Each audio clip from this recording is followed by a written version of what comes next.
The family of the 25-year-old Air India pilot who allegedly died by suicide in Mumbai on Monday has accused her boyfriend of abusing her in public, harassing and blackmailing the girl. Family alleges that their daughter cannot die by suicide but has been murdered allegedly by her boyfriend. The family also alleges that the accused took money from the pilot and forced the girl to not eat non-vegetarian food. The boyfriend has been arrested on the charges of abetment to suicide.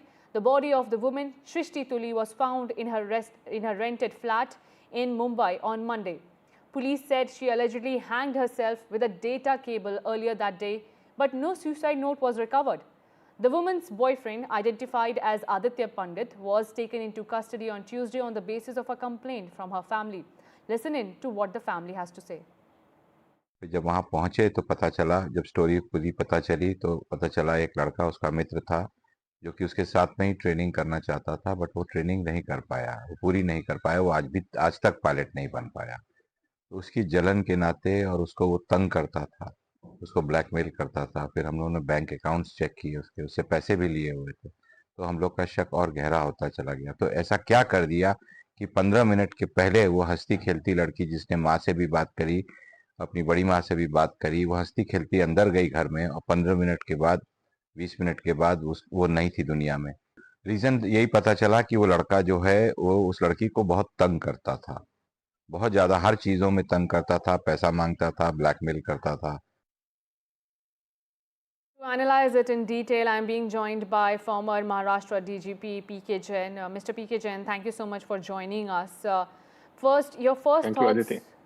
Your first thoughts on such an unfortunate news. 25-year-old Air India pilot, a young life cut short just because of some mental harassment.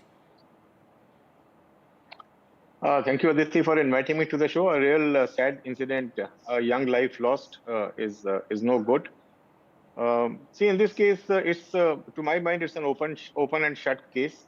The circumstantial evidence, whether the door was now this boy had apparently opened the flat with a duplicate key. He got a key maker, come to the house and opened the flat, and he found this girl hanging.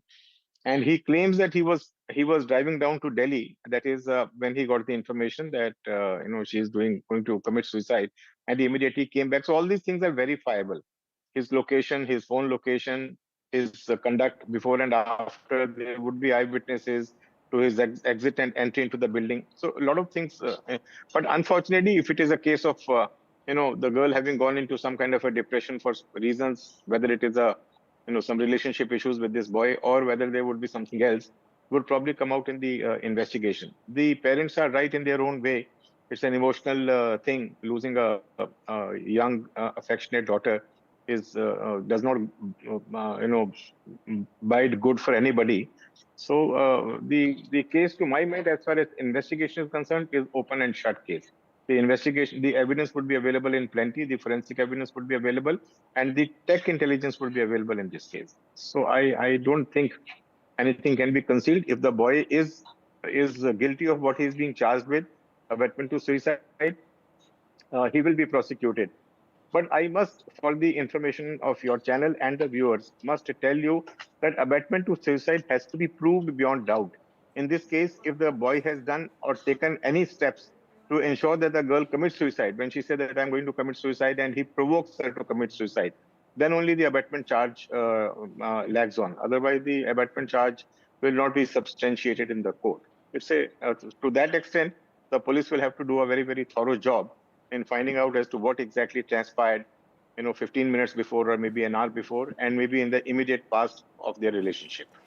Aditi. Mr. P.K. Jain, you have, analyzed the investigation, but let's talk about what, steps the police can take on part of dealing such cases. Can we stop such cases to happen? Can police form some redressal mechanism, a women's team or a call center that can only look up to such distressed young women who can reach out to the police personnel, talk about the difficulties they are facing before they commit and they take, if allegedly she has, then if before such steps can be taken by a person, he or she can approach the police and talk about it. As in such cases, it is very difficult to approach your parents about the situation you're into. the police, where anybody who's in distress, we have such cells in police at the police station level also, where the women and girls can be counseled, whether it is a case of marital dispute, whether it's a case of something going wrong with the psychologically, something going wrong with the person concerned. We have a helpline available, but I don't think this kind of a thing people generally bring to the police. It comes to the police, generally only when there's a harassment angle involved, or after the incident has taken place, like it has happened in this case. Right. The girl has committed suicide. If the parents were aware of that the girl was being harassed and she was being tortured, money was being extracted Right. and taken out from her, probably at that stage itself some preventive action could have been taken. Absolutely. But unfortunately, Mr. PKJ, and I'm sorry, we have very less time, but thank you so much for highlighting, and there is a redressal mechanism in place, so do reach out if you're in distress.